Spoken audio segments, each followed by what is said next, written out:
اگر عیسیٰ علیہ السلام دوبارہ جب آئیں گے تو یہ جو خوبصورت جو آدمی لمبے تھے خوبصورت طائف کے رہنے والے لوگ ان کو دیکھ کر کہتے تھے یہ نبی ہونا تھا، مطلب ان کا خیال تھا۔ نبی اکرم صلی اللہ علیہ وسلم نے ارشاد فرمایا عیسیٰ علیہ السلام جب آئیں گے تو ان کی شباہت یہ عروہ کی طرح رہے گی رضی اللہ تعالیٰ۔ یہ وہ عروہ ہیں جنہوں نے اسلام قبول کیا۔ اگر نبی اکرم صلی اللہ علیہ وسلم اس وقت پر صبر کا مظاہرہ نہیں کرتے واللہ اعلم پتہ نہیں کیا ہو۔ نبی اکرم صلی اللہ علیہ وسلم کے صبر کے مظاہرے سے وہاں سے کون نکلتے ہیں؟ عبد الرحمن الثقفی اور ان کے دو بھائی، یہ تینوں صحابہ تھے، صحابی، یہ تینوں صحابہ تھے اور انہوں نے سفر کیا گجرات کا۔ گجرات میں جو اسلام پھیلا یہ تین صحابہ کے ذریعے سے پھیلا، ثقفی، ہوادان اور ثقیف۔ ماشاءاللہ جو ہمارے ساتھی ہیں جو تعارف کروا رہے تھے وہ تاریخ میں ماجسٹر کر رہے ہیں ماشاءاللہ، اللہ تعالیٰ بہت جلد پی ایچ ڈی کا مرحلہ بھی کرے۔ بہت کم ہندوستان میں طلبہ جو تاریخ میں پی ایچ ڈی کر رہے ہیں۔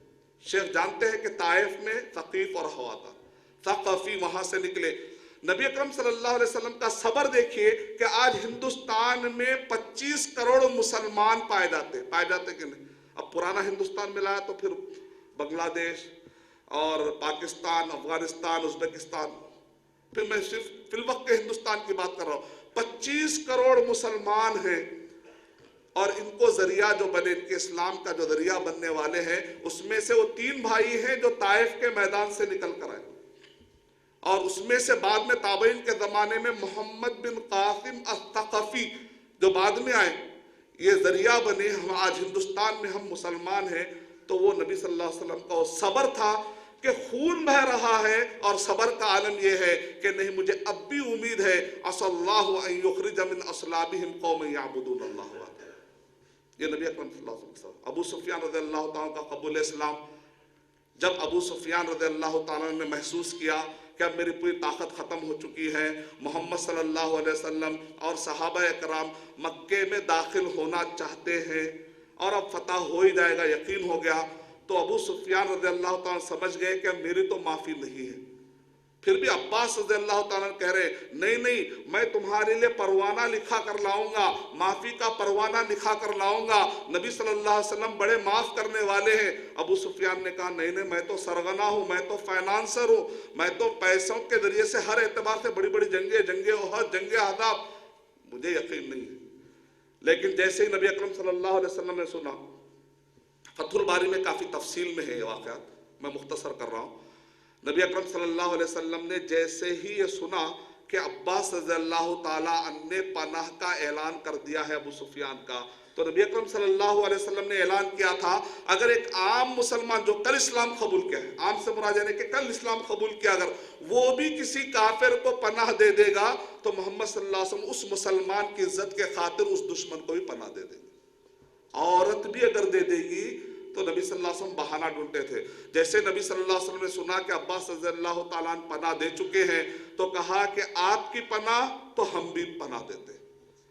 ابو سفیان رضی اللہ تعالیٰ کہتے ہیں اتنا آسانی سے پناہ، جنرلی کیا ہوتا ہے ہم کسی کو معاف بھی کرتے ہیں تو ایک دو تین جملے بولنے کے بعد معاف کرتے ہیں، ہمارا طریقہ کیا ہوتا ہے پھر بھی چھوڑ دے رہا ہوں، ایسا رہتا ہمارا طریقہ ہے، یہ ہمارے اخلاق ہے۔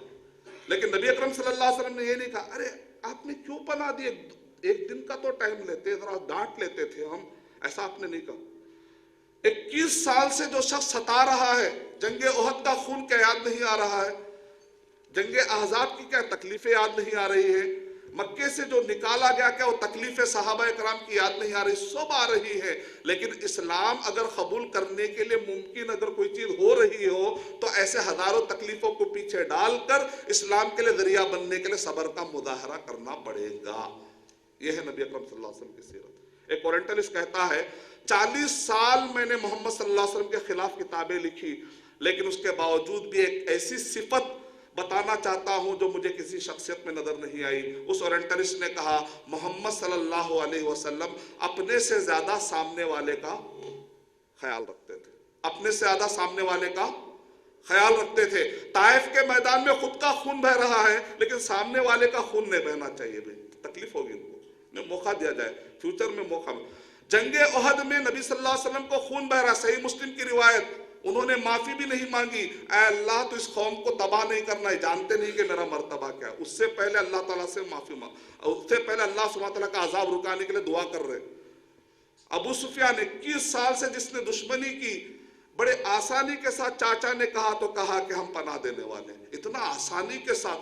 ہم تو مسلمان ایک دوسرے کو معاف کرنے کے لیے ریڈی نہیں۔ 10 سال پہلے کبھی کچھ ذرا ایسی کچھ انبن ہو گئی تھی، اس کو آج تک اتنا کھینچا جا رہا ہے کہ وہ 10 سال بھی ختم ہو گئے، بوڑھا بھی ہو گیا، بیچارہ مر بھی گیا، مر کے بھی 50 سال ہو گیا، ابھی بھی یاد آتا ہے تو وہ سب چیزیں یاد دلاتے ہیں۔ یہ ہمارے اخلاق۔ اور نبی اکرم صلی اللہ علیہ وسلم کے دشمنوں کے بارے میں کیا ہے؟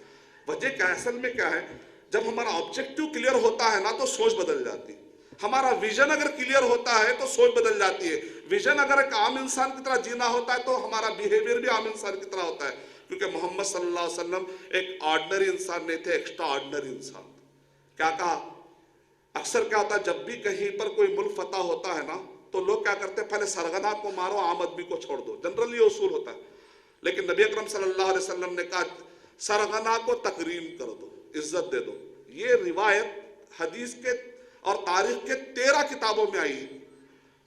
نبی اکرم صلی اللہ علیہ وسلم نے ارشاد فرمایا، نہ صرف ابو سفیان کو پناہ ہے، من دخل دار ابی سفیان فہو آمن۔ یہ جو کلمہ ہے حدیث کے اور تاریخ کے 13 کتابوں میں ہے اور پوری سند آتھینٹک ہے، صحیح مسلم کے الفاظ ہیں۔